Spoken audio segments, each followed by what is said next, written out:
Olá, meus amigos e meus irmãos, tudo bem com vocês? É muito bom ter vocês aqui. Quando o ser humano estava afundado no pecado e tudo parecia que não tinha mais saída, veio Jesus para nos salvar e nos resgatar. Ele não desistiu de você.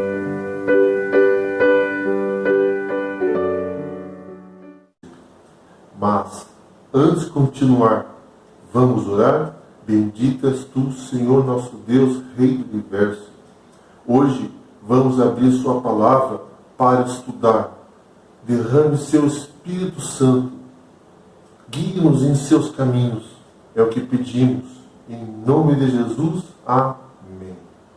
Deus criou o homem perfeitamente santo e feliz. O homem foi originalmente dotado de nobres faculdades e de um espírito bem equilibrado. Era um ser perfeito e estava em harmonia com Deus. Seus pensamentos eram puros, santos e os seus intentos. Mas, pela desobediência, suas faculdades foram pervertidas e o egoísmo tomou o lugar do amor. Sua natureza tornou-se tão enfraquecida pela transgressão que lhe era impossível, em sua própria força, resistir ao poder do mal. Fez-se cativo de Satanás e assim teria permanecido para sempre se Deus não tivesse intervido de modo especial. É-nos impossível, por nós mesmos, escapar ao abismo do pecado em que estamos mergulhados. Nosso coração é ímpio e não o podemos transformar. Vamos ler Romanos 8 e o verso 7?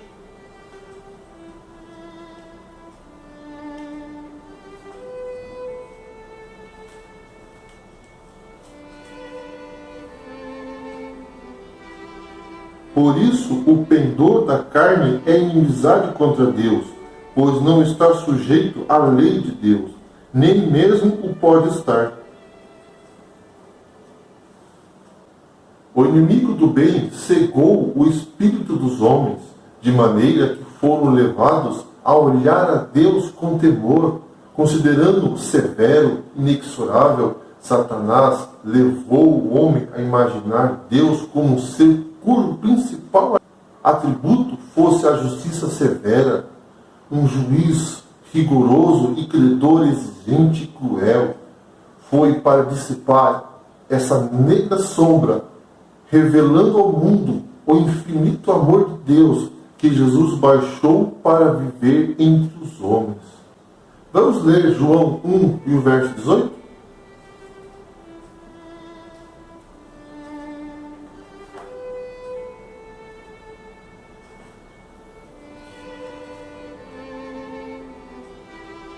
Ninguém jamais viu a Deus.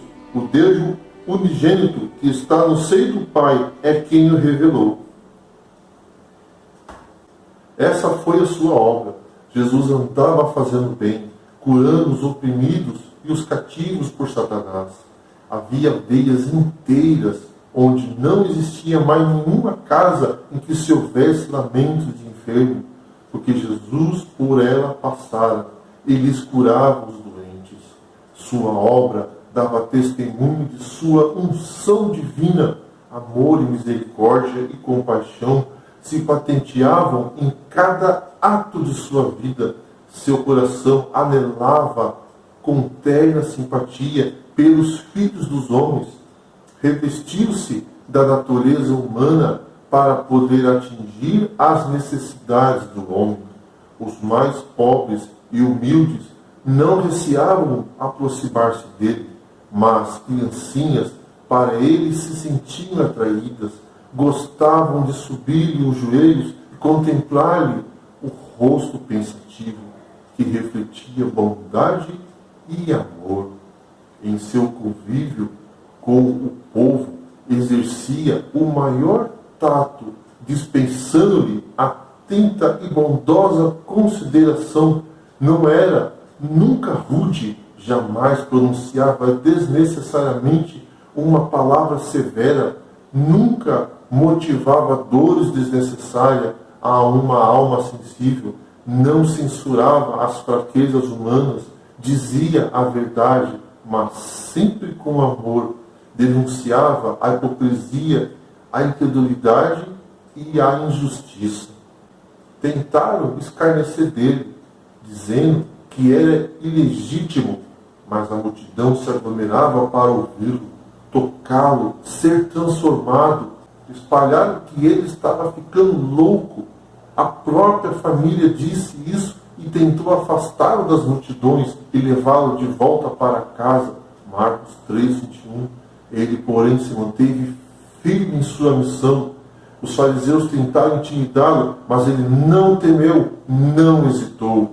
Toda a alma era preciosa aos seus olhos, se bem que sempre se conduzisse com divina dignidade, inclinava-se com a mais terna simpatia a cada membro da família de Deus, via em todos os homens almas caídas, cuja salvação constituía o objetivo de sua missão. Vamos ler João 3, verso 3?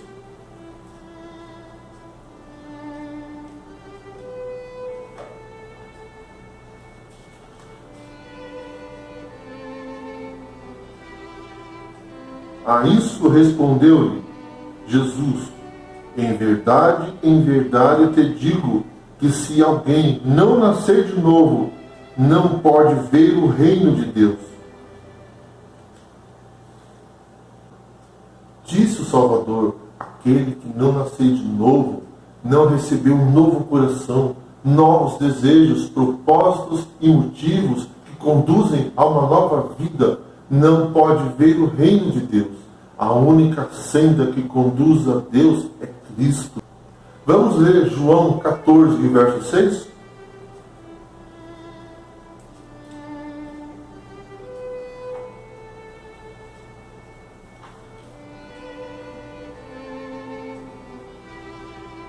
Respondeu-lhes Jesus: eu sou o caminho, a verdade e a vida. Ninguém vem ao Pai senão por mim.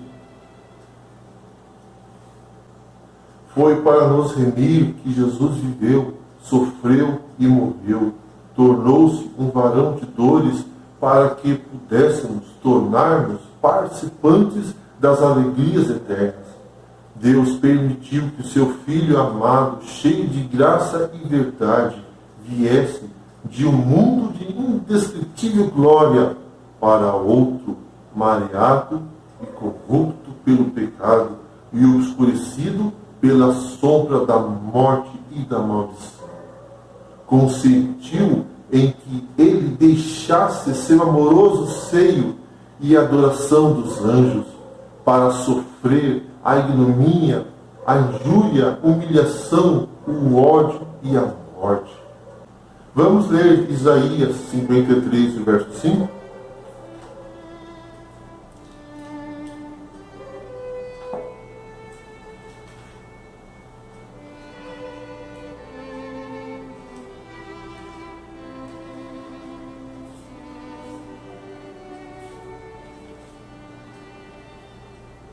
Mas ele foi transpassado pelas nossas transgressões e moído pelas nossas iniquidades.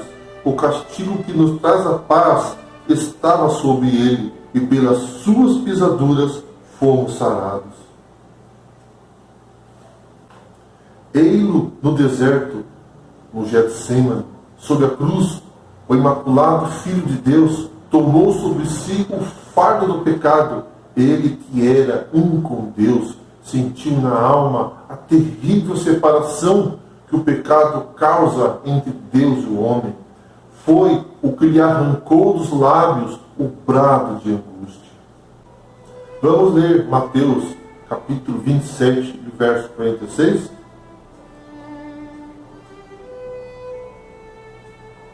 Por volta da hora nona, clamou Jesus em alta voz, dizendo: Eli, Eli, lama sabachthani, o que quer dizer: Deus meu, por que me desamparaste? Foi o peso do pecado, a sensação de sua terrível enormidade e da separação por ele causada entre Deus e a alma, que o quebrantaram, o coração do Filho de Deus. Cristo foi o instrumento pelo qual ele pôde entornar sobre o mundo caído o seu infinito amor. Vamos ler 2 Coríntios 5, verso 19?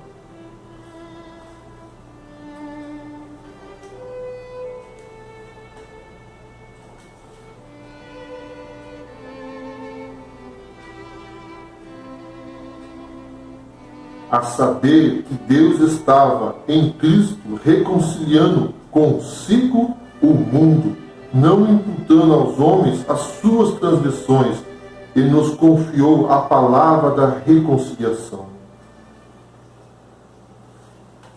Sofreu juntamente com seu Filho na agonia do Getsêmani, na morte sobre o Calvário. O coração do infinito amor pagou o preço da nossa redenção. Cristo devia identificar-se com os interesses e necessidades da humanidade. Ele, que era um com Deus, ligou-se aos filhos dos homens por laços que nunca se romperão. Vamos ler Hebreus 2, verso 11?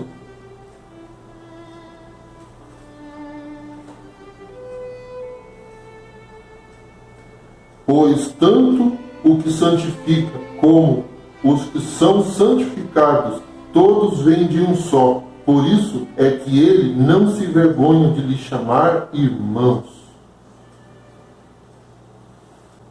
Ele é nosso sacrifício, nosso advogado, nosso irmão, apresentando nossa forma humana perante o trono do Pai, achando-se através dos séculos eternos, unindo a raça que ele, o Filho do Homem, redimiu. E tudo isso para que o homem pudesse ser erguido da ruína e degradação do pecado, a fim de que refletisse o amor de Deus e participasse da alegria da santidade. Em que grande valor é tido o homem? Pela transgressão, tornam-se os filhos dos homens sujeitos a Satanás. Pela fé, no santificado expiatório de Cristo, os filhos de Adão podem voltar a ser filhos de Deus. Vamos ler Atos dos Apóstolos 2, versos 37 e 38?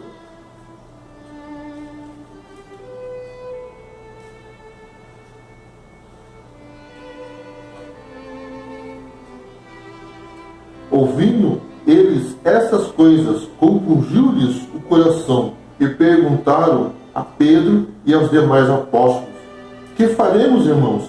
Respondeu-lhes Pedro: arrependei-vos e cada um de vós seja batizado em nome de Jesus Cristo para a remissão dos vossos pecados, e recebereis o dom do Espírito Santo. O arrependimento compreende tristeza pelo pecado e afastamento do homem. Não renunciaremos ao pecado enquanto não reconhecemos a sua malignidade, enquanto dele não nos afastarmos sinceramente. Não haverá em nós uma mudança real de vida. Muitos pensam que não podem chegar a Cristo sem primeiro arrepender-se, e que é o arrependimento que os prepara para o perdão de seus pecados. É certo que o arrependimento procede o perdão dos pecados, pois unicamente o coração quebrantado e contrito é que sente a necessidade do Salvador. Mas terá o pecador de esperar até que tenha arrependido antes de poder chegar-se a Jesus? Deve fazer-se do arrependimento um obstáculo entre o pecador e o Salvador? A Bíblia não ensina que o pecador tenha que arrepender-se antes de poder aceitar o convite de Cristo. Vamos ler Mateus 11 e o verso 28?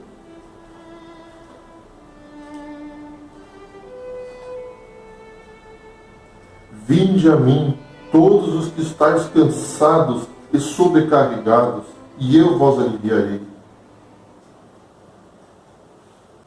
É a virtude que emana de Cristo, que conduz ao genuíno arrependimento.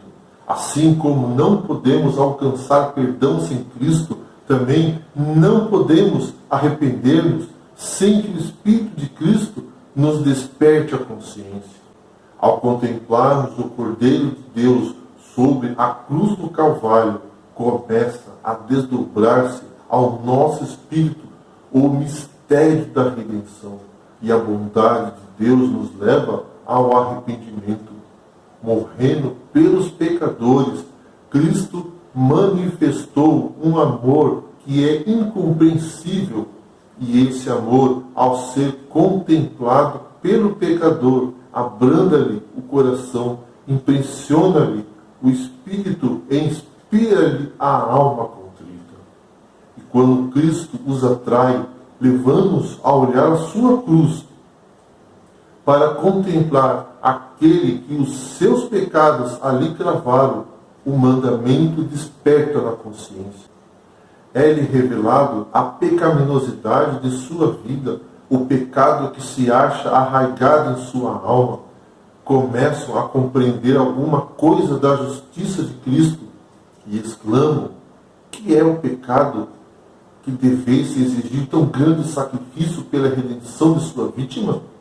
Acaso se fez preciso todo esse amor, todo esse sofrimento, toda essa humilhação para que não perecêssemos, mas tivéssemos a vida eterna? Poderá o pecador resistir a esse amor? Poderá recusar-se a ser atraído para Cristo? Se, porém, não se opuser, será levado para ele o conhecimento do plano da salvação. Levá-lo-á ao pé da cruz, arrependido de seus pecados que causaram o sofrimento do amado Filho de Deus. Mas, quando a luz de Cristo nos ilumina a alma, vemos quão impuros somos, discernimos o egoísmo de nossos motivos, nossa inimizade contra Deus, que tem maculado todos os atos da nossa vida. Reconheceremos, então, que nossa própria justiça é, na verdade, como trapos imundos. Vamos ler Isaías 64, no verso 6.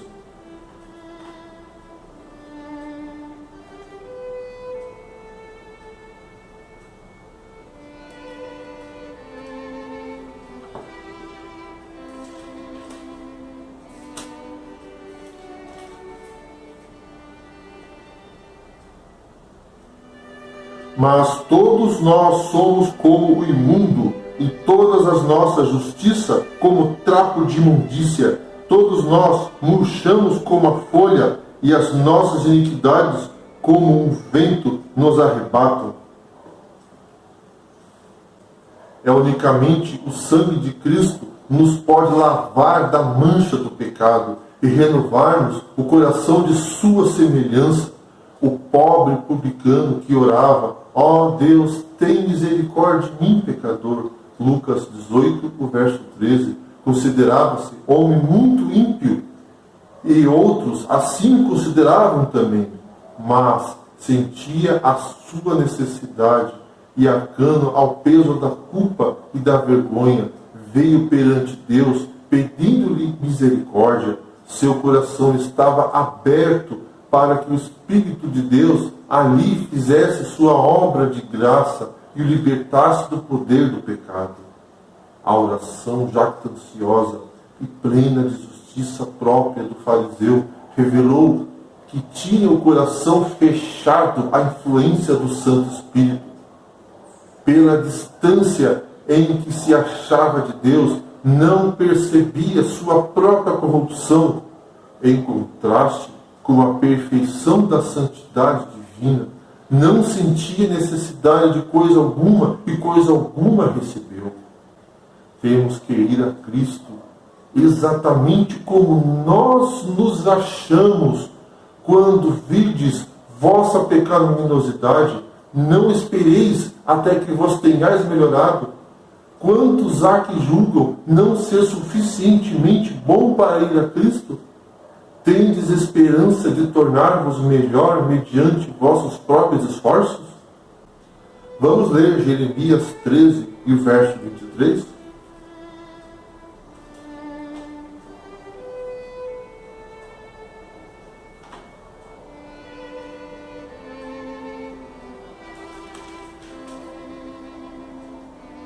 Pode acaso o etíope mudar a sua pele, ou o leopardo as suas manchas? Então podereis fazer o bem estando acostumado a fazer o mal? Nós de nada mesmo podemos fazer. Temos que ir a Cristo, exatamente como nos achamos. Foi por isso que Cristo tomou sobre si a culpa dos desobedientes e sofreu em lugar dos pecadores. O amor, sofrimento e morte do Filho de Deus afastam a terrível enormidade do pecado e revela que não há escape de seu poder, nem esperança de vida mais elevada, senão pela submissão da alma a Cristo.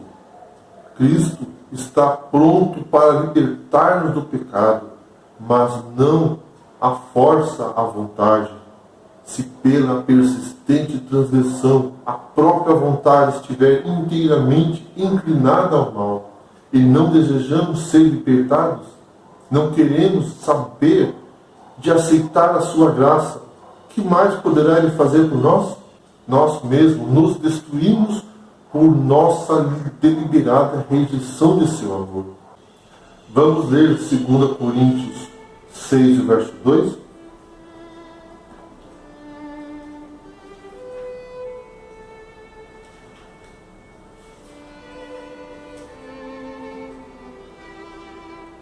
Porque ele diz: eu te ouvi no tempo da oportunidade e te socorri no dia da salvação.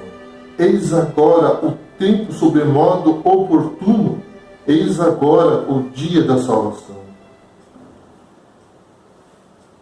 O homem vê o que está diante dos olhos, porém o Senhor olha para o coração. 1 Samuel 16, verso 7. Esse coração humano, com suas emoções de alegria e tristeza em conflito, coração volúvel, extraviado, que serve de habitação e tanta impureza e engano. Ele lhe conhece os motivos, seus próprios intentos e propósitos.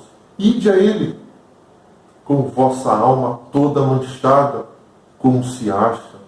Seja a vossa prece, cria em mim, ó Deus, um coração puro e renova em mim um espírito reto.